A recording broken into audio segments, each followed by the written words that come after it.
नमस्कार दोस्तों, Krisha voice channel में आपका स्वागत है। दोस्तों, आज की इस कहानी में छिपी सबसे महत्वपूर्ण सीख जिसे सुनने के बाद आप मोटिवेट हो जाओगे। दोस्तों, जब भी हम किसी चुनौती या समस्या का सामना करें तो सबसे पहले हमें घबराने की बजाय शांत रहकर सोचने की आदत डालनी चाहिए। जब भी हमारे सामने कोई बड़ी समस्या आती है, अक्सर हमारा पहला कदम होता है घबराना और उसे जितनी जल्दी हो सके हल करने की कोशिश करना। परंतु यही घबराहट हमें असली समस्या से दूर कर देती है। कहानी के तीसरे व्यक्ति ने ऐसा नहीं किया। उसने शांति से सोचा कि क्या समस्या वास्तव में उतनी जटिल है जितनी उसे दिख रही है, और इसी समझदारी ने उसे विजयी बना दिया। इस कहानी में सम्राट ने एक पहेली रखी थी जो स्पष्ट तौर पर एक कठिन गणितीय चुनौती लग रही थी, लेकिन असली चुनौती उस पहेली को हल करना नहीं थी, बल्कि यह समझना था कि क्या सच में कोई समस्या है भी या नहीं। समस्या की सही पहचान करना ही उसे सुलझाने का पहला और सबसे महत्वपूर्ण कदम है। हमें अंधाधुंध प्रयास नहीं, बल्कि सही प्रयास करना चाहिए। दोनों अन्य व्यक्तियों ने बिना सोचे समझे किताबों और ज्ञान पर ध्यान दिया, जबकि तीसरे व्यक्ति ने स्थिति का सही मूल्यांकन किया और बिना बेवजह के प्रयास के सही दिशा में कदम बढ़ाया। यह जीवन में एक बड़ा सबक है कि सिर्फ मेहनत करना ही काफी नहीं होता। सही दिशा में मेहनत करना जरूरी है। धैर्य और स्थिरता का महत्व। तीसरा व्यक्ति न केवल धैर्यवान था, बल्कि उसका मन भी स्थिर था। उसने बिना किसी डर या जल्दबाजी की स्थिति का मूल्यांकन किया और एकदम सही कदम उठाया। ये सिखाता है कि धैर्य और मानसिक शांति ही बड़ी से बड़ी चुनौतियों को सुलझाने में मदद करती है। जब भी हम जीवन में किसी कठिन परिस्थिति में फंसते हैं, हमारी पहली प्रतिक्रिया होती है घबराहट या डर, परंतु सच्ची समझदारी यह होती है कि हम अपने डर पर काबू पाकर शांत मन से समस्या का सही समाधान खोजें। जब दिल और दिमाग में शांति हो, तभी हम सही समाधान तक पहुंच सकते हैं। तो दोस्तों, हर समस्या को एक चुनौती की तरह नहीं, बल्कि एक अवसर की तरह देखें।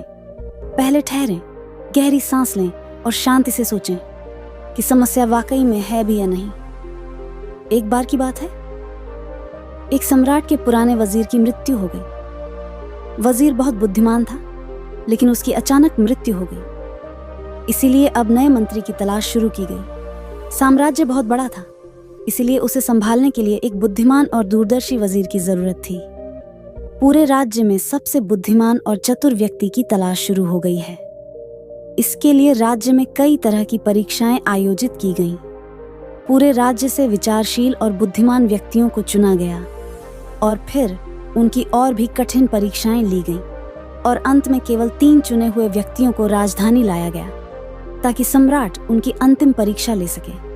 उन तीनों को एक कमरे में रखा गया और इसकी घोषणा स्वयं सम्राट ने की थी कि कल उनकी अंतिम परीक्षा ली जाएगी और जो इसमें उत्तीर्ण होगा उसे राज्य का वजीर घोषित कर दिया जाएगा।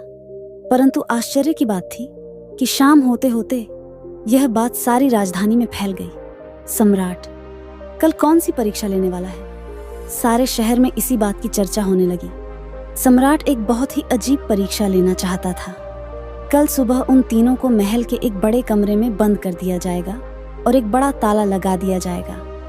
उस कमरे का दरवाजा वह ताला उस राज्य के कारीगरों, गणितज्ञों और इंजीनियरों द्वारा बनाया गया था। उस ताले पर कोई चाबी नहीं थी, केवल कानून पर गणित के कुछ अंक लिखे हुए थे और उन अंकों में कोई पहेली छिपी हुई थी जो उस पहेली को हल कर लेगा वहीं उस ताले को खोल पाएगा। धीरे धीरे यह बात उन तीनों तक पहुंच गई कि कल उन तीनों को एक कमरे में बंद कर दिया जाएगा और वहां ताला लगा दिया जाएगा।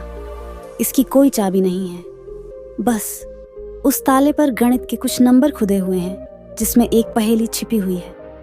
उन तीनों में से जो भी उन नंबरों का उपयोग करके पहेली को हल करेगा और सबसे पहले दरवाजा खोलेगा और कमरे से बाहर आएगा, उसे वजीर बना दिया जाएगा। यह सुनते ही 3 में से 2 बाजार की ओर भागे और ताले के बारे में जितनी भी गणित की किताबें मिल सकती थीं, वे सब ले आए और उनका अध्ययन करने लगे। लेकिन तीसरी सबसे अजीब थी। वह न तो कहीं गया और न ही कोई किताब लाया और अंधेरा होते ही सो गया। बाकी दोनों ने सोचा कि शायद डर के मारे उन्होंने परीक्षा न देने का निर्णय लिया। या हो सकता है उन्हें विश्वास ही ना हो कि जो खबर सामने आई है वह सच है, लेकिन फिर भी उन्होंने कोई मौका छोड़ना ठीक नहीं समझा, क्योंकि यह जीवन में एक बार मिलने वाला मौका था। वे पूरी रात जागकर किताबें पढ़ते रहे, ताला विज्ञान से संबंधित जो भी साहित्य था। फिर सुबह हुई तो तीसरा व्यक्ति उठा और उन तीनों को सम्राट के सामने पेश किया गया। वहां उन्हें पता चला कि यह अफवाह सच थी। उन तीनों को एक बड़े कमरे के अंदर बंद कर दिया गया था, जिसके बाहर ताला लगा हुआ था, कुछ गणितीय अंकों के साथ। अंकित, आप तीनों में से जो भी इन अंकों में छुपी पहेली को सुलझा लेगा वह दरवाजा खोल सकेगा, और जो दरवाजा खोलकर पहले मेरे पास आएगा मैं उसे अपना वसीर बना लूंगा। मैं बाहर आप तीनों का इंतजार करूंगा। इतना कहकर बादशाह चला गया, और वे दोनों व्यक्ति जिन्होंने पूरी रात पढ़ाई की थी कुछ किताबें लाए थे। दरवाजा बंद होते ही उसने अपने कपड़ों में छुपी हुई उन किताबों को बाहर निकाला और ताले पर लिखे नंबरों को एक कागज के टुकड़े पर लिखकर उनका हल ढूंढने लगा। लेकिन तीसरे व्यक्ति ने कुछ नहीं किया। उसने अपनी आंखें बंद कर लीं और कमरे के कोने में चुपचाप बैठ गया। उसे बैठा देखकर वे दोनों हंस पड़े और ताना मारते हुए बोले, क्या तुमने हार मान ली? कुछ करो तो कुछ होगा। उन्हें लगा कि उसने हार मान ली है। वह डरा हुआ है और कुछ भी प्रयास नहीं करना चाहता, लेकिन उसके मन में शांति थी, स्थिरता उसकी आंखों में झलक रही थी। वह परेशान नहीं लग रहा था। वह बैठा हुआ था। तभी अचानक उसे कुछ सूझा।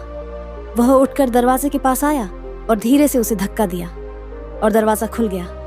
वह कमरे से बाहर चला गया, लेकिन दोनों आदमी अपनी किताबों में खोए हुए थे। उन्हें पता ही नहीं चला कि तीसरा कमरे से बाहर चला गया है।